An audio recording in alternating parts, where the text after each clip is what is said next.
for how you balance raising your kids and running your business, anything and everything, whether it's the dinner part, food, groceries, you name it. So I'll start with you, Candida, some tips and strategies for people. The first thing I did was I have a housekeeper that comes once a week because I'm busy building my business. And we talk about in the e-commerce space about outsourcing tasks within our business. But I've outsourced tasks within my life. And so one of the first things to go was my housekeeper comes once a week. And that is a blessing all on its own. I don't have to worry about that. Grocery pickup. That's another great thing. I can place my order, for groceries the night before when I take my kids to school. On my way back, I can just pull in, they load the groceries in my car. And so it's really just about finding little ways to save time for the domesticated things that we all have to do. And then, working on my business, being present in my business when I'm here working on that. So I want to know specifically for you, Candida, and it'll be somewhat for Demu as well, relative to younger children. Mama's working right now. How do you coach through, because I've seen your daughter, and which is wonderful. If one of your children walks by, like I said earlier, no problem. We're all moms. But how does that work when you have a youngster? So when you came in, your daughter was 3 or 4-ish, I think? When I came in. Okay, so you're trying to work. How do you do that coaching, so to speak, for her to cooperate and know you're working for right now? How do you handle that? In the beginning, it was a little bit harder because she was younger. And so when she needed something, she needed my attention right then. And so it was just really when she would come in like, hey, I'm working, I'll get to it in just a minute, or can it wait? But eventually over time, she realized, hey, if mom's on the computer or if mom's, in that room, then she's working. But now she's in school. Both of the kids are in school. They go to school Monday through Thursday. So Fridays, the kids are home and I'm still working. Ah. And so I just tell, hey, I'm in a meeting from this time, or I've got to go out and I've got to do a call, and then I'll come back and I'll check on you. And so it's just kind of setting that expectation of, I'll get to you in just a minute. If it's an emergency, come get me. But she's also the kid that something will come across her brain and she's got to tell me, and she'll pop in and you guys will see her on camera and she says whatever it is and then she's off on her own. So it's gotten better. But in the beginning, it's just part of it. And, when we're on these calls, we are moms, and we don't stop being a mom just because we're working.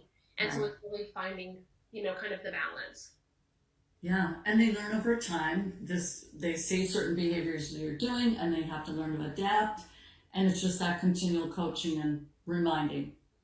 And this business was to help me be more of a mom and be present. And for me and my personality, I'm busy building, right? I can be a workaholic by nature. And so I had to really check myself, because just because I'm home, she still wasn't seeing me. Yeah. And so I had to have that talk with myself about, okay, I'm home, but she still needs mom time. Yeah. Just because I'm here, I may not be present. And so kind of making that realization helps as well. Yeah, very true. You're there, but are you really present with them? And making sure you have those moments where you are present, meaning I'm focused on you and not with that, and you're working on your computer. So perfect. Thank you. Demu. Yeah, I guess Candida, our stories are pretty much the same, but same for me. I mean, what I do in the morning, I try to get up and, work out. I can't do the crazy working out like I used to, so I just go for walks. I just try to walk or just do whatever I can just to get my brain going. And then that's after we drop her off at school. And then I come home from there, and then I do my work while she's at school. So I have until about 2:30ish until I have to pick her up. And then when 2:30 hits, I can't work anymore because she's either has gymnastics or tennis, or it's just Aaliyah's coordinated a day at the park and everybody's going to show up. So that's kind of how it went yesterday. It was just, she's always they call her the mayor. She's always putting events together. So I try my best in the afternoons not to work. But I know sometimes we have calls in the afternoon at the EBS school. So I was like, okay, Leah, I need to get on this call. But I keep my camera off because I let her hear everything. She's looking at the screen, she sees it. but I try to keep my camera off just because we're moving around. Right. You know, so we're not. But she hears and she goes, "Oh, you're doing the Amazon again. They have everything. Yeah, can you buy me something?" But she just gives me comic relief the whole time. Like, so that balance works really well. And my husband is very supportive. I'm doing this by myself. My family is not interested right now. They're interested in seeing me do well, but no one has come and said, "I want to work with you in this business right now," which is perfectly fine. I'm okay with that. That's where we hire our virtual assistants, right? But I do my house cleaning. I can get everything done pretty much while everybody's gone. So when everybody gets back, I'm like, okay, done, all bets off. I can't do anything. But I'm used to that. And luckily, I hate to admit this, but I don't really cook. My husband does all the grocery shopping. Oh, same here. It's all good, Jimmo. It's all good, girl. Everybody's like, "You don't cook." I'm like, "I do." And, but he does all the grocery shopping, and so that helps a lot. And then I'm the Target pickup girl. I do everything at Target, drive up, pick up all day. So it works really well because we are a great team, my husband and I. He's like, "Look, I'm not cleaning. I'm just gonna tell you straight up." I was like, "Well, I'm not cooking, so it works." But other than that, we all just really tag team. We work together, and it's a great dynamic that we have. I love it, the teamwork. I was kind of cringing with Candida talking about having the house cleaner, because I know of our e-com sellers or trainers, they typically all have one. I'm like, well, I don't. I do mine because part of it is I've not been happy with the work other people do. I will admit, I had one, but my husband was like, "Why do we have to clean up for the cleaning lady?" Oh, that piece too. That piece too. So we laughed about that, and then I was like, "You know what? I can do it." And he would complain every time she came. I was just like, "You know what? I got it." Yeah. For myself, I used to clean houses in college, and I actually love physical work. It's such a break from the mental work that I do. I love yard work. I don't mind the housework at all. It's so relaxing.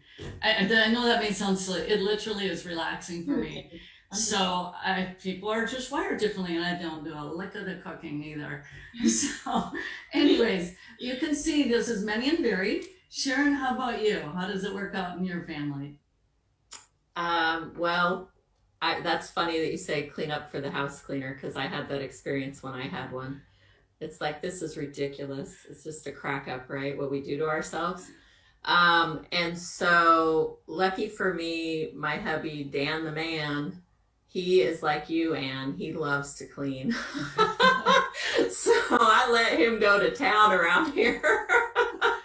The cooking part we share. And another beautiful blessing that has happened during the COVID with all the pickups and not really going into the market. And,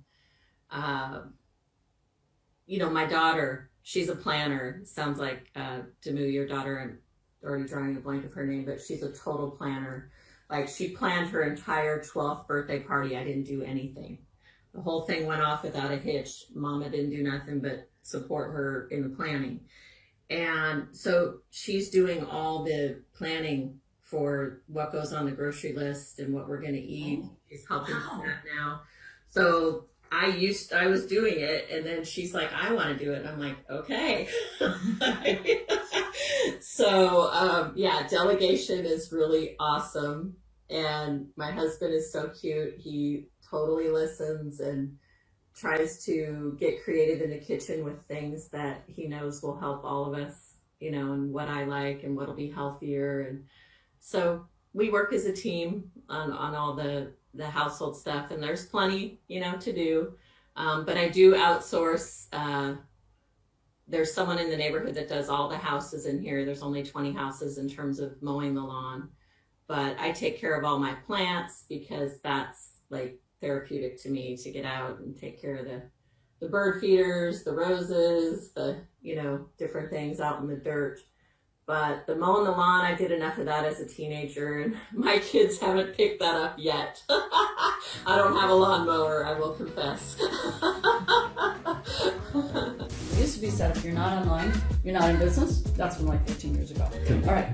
Now it's that if you're not on Amazon, you're not in business. Regardless of that big dream, you've got to build a foundation. You have to have a business that has cash flow. You need more cash? Go out and source some more.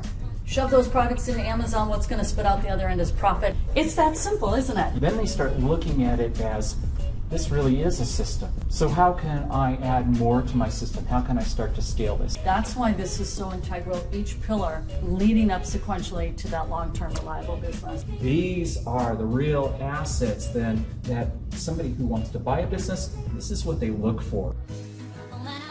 This is the brand launcher, the career launcher, the income launcher. It's a beautiful thing. And I know you're going to love what this can do for you. You're going to get a vision. You're going to get a vision to grow your business, to sell it for a profit, kind of show your pals, your friends, your family. Yes, you can make $1 million just selling on Amazon alone.